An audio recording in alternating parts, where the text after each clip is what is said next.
Okay, so putting your small groups together at the beginning of the year. Small groups, of course, is going to change based on assessments and the data you collect. But after this first week of school, I'm already starting to collect beginning of the year assessments so I can place my kids in groups. One of the easiest things before I have a lot of data is I use the Big 20 for math. And this is, once upon a time, we did this every year, but the Big 20 is 20 math problems and you get 20 minutes. And it's all the computation standards that we teach in second grade. And there's one form that's beginning of the year, middle of the year, end of the year, same one. And then there's a different one for September. Same standards, same, just different numbers. And I just created this little goal sheet for the front. So this week I gave the Big 20, but since it's the beginning of the year and I haven't taught them any math yet, I tell them, by the end of the year, it'll be easy peasy, lemon squeezy, that I'm a good math teacher. And if they work with me, we'll have all 20 done in 20 minutes by the end of the year. But I just I jot down the number they got correct each month, and then they set a goal, and we chart how much growth they have. And our goal is always to get more correct. Once I have that, so I did the beginning of the year one, I am just kind of old school. I put them into groups, and this year, for whatever reason, they fell into 4 nice, neat groups. So I have some kids that get pulled out for accelerated math, and I have 19 kids that stay with me for math. And there were some that missed every single one, so I had a group 1. There were some that got 2 to 3 correct, so they fell into group 2. There were some that got 5 to 6 correct, and they fell into this group. And then there were some that got 8 or more correct, which I haven't taught them any math, so that's pretty impressive. They've fallen into this group. So next week when I start pulling small groups, I'll differentiate my small group plans to give more support, more explicit instruction for those children who are working at a little lower level coming in. Now, that's what you would normally expect because they haven't had second grade instruction, but we know we get a big range. So for the math small groups, it's pretty easy just to use that as data at the beginning of the year. Once we start taking assessments, then I will analyze the assessments and I'll actually jot down on a paper assessment which problems each child missed. And I'll pull them based on what computation or what skill we're working on. If it's word problems and Susie and Alan and Matt all missed number 5, I jot that on the test and I pull them and we work on that skill. If Alice and Kendall and Ansley missed the 2-digit subtraction with regrouping problems, I'll pull them and we work on that, whatever they need. But beginning of the year, it's just nice to have some data to place them in small group. Because if you've taught primary, small group is really where you make the most progress. Now, in our county, our district, we have adopted the EL curriculum for language arts. I was blessed enough to be in a pilot year with a fantastic team a couple years ago. And then at my current school with a wonderful team, the first year it was being implemented here. And this is my 3rd year. And 3 years of working with EL, and I have organized it 3 different ways, probably more ways than that.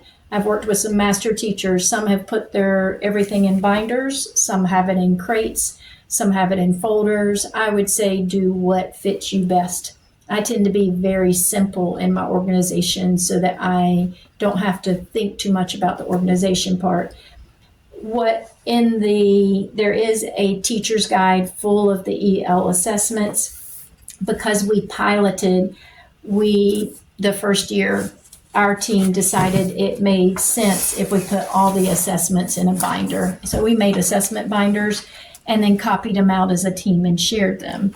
In second grade, you need to give the spelling assessment and the decoding assessment. The decoding assessment is one-on-one. The spelling assessment, you start off whole group. So whole group, every student will take this spelling test based on the full alphabetic microphase.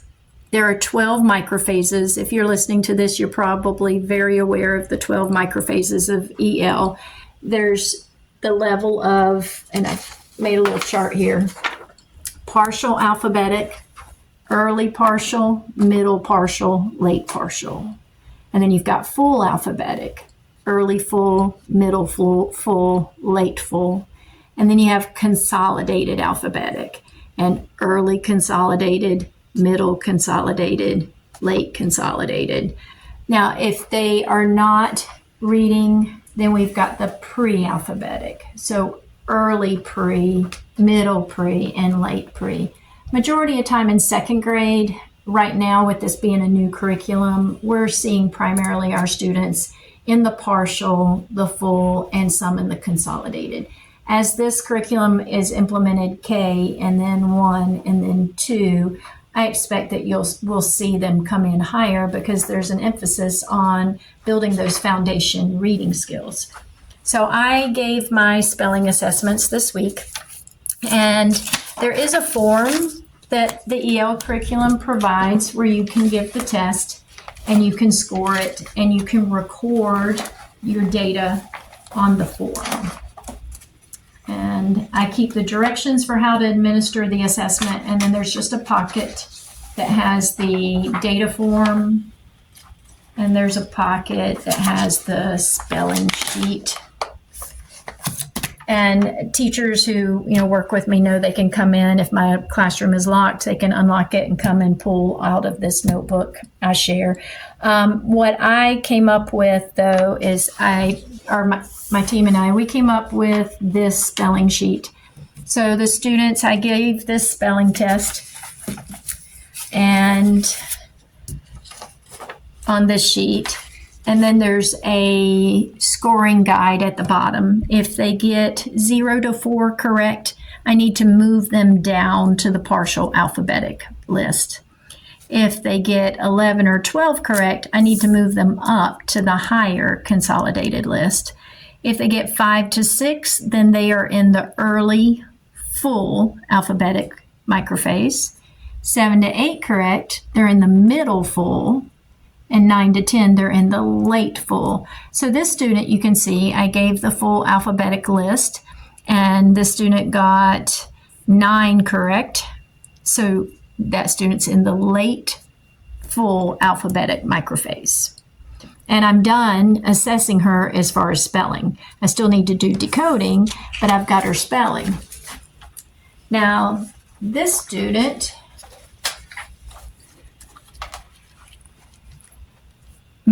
got 0 correct.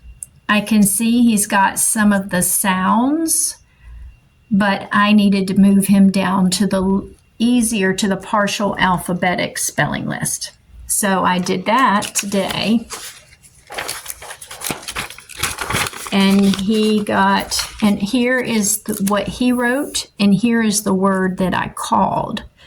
Now, EL provides a data sheet where you can write it down, but I can now look at this and I can see he's got some beginning sounds, he's got some beginning and ending sounds, but he doesn't have some of those medial sounds. When we get down to the TH and the SH and the CH and the ST, we don't have those yet, but he scored a 0 correct here.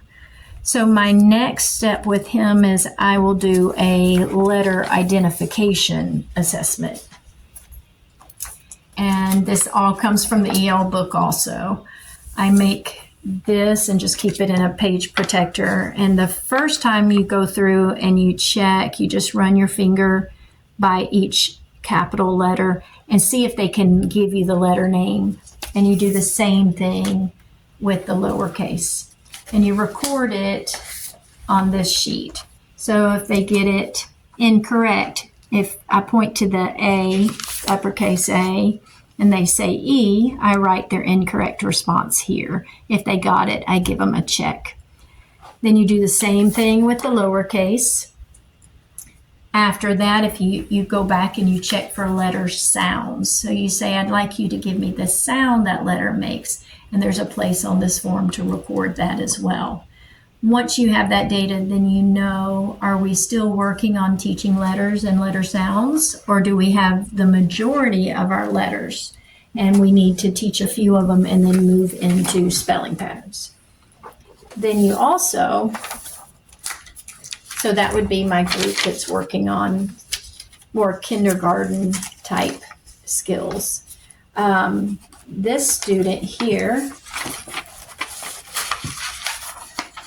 I gave the full alphabetic list, and he got 11 out of 12, and the only one he missed was because he skipped it. So I gave him the higher list, the consolidated list, and he got all of them correct.